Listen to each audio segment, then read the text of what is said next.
Në ato pak raste kur e kam takuar e gjeja gjithmonë në formë dhe gjithmonë të dëshiruar për të folur për ato tema që ai kishte për zemër.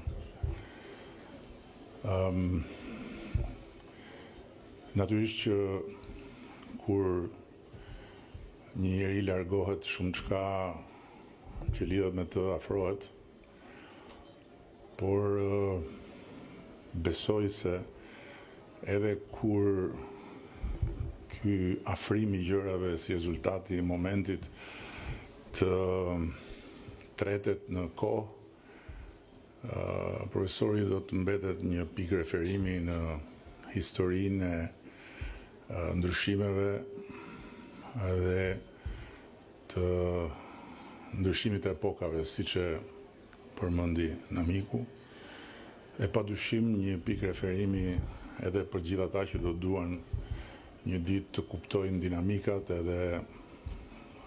historinë e vet Partisë Socialiste. Por ajo që është ende më rëndësishme në këndvështrimin tim është kujtimi që ai lë mbrapa. Besoj që me zë ose pa zë, gjithse kush që e ka njohur, e kujton dhe ta kujtoj si një burr të mirë, si një burr të ndershëm,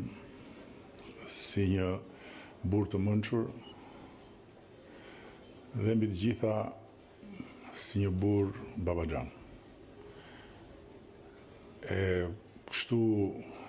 uroj ta kujtojnë gjithmonë jo vetëm djemt, por edhe mbesat, niprit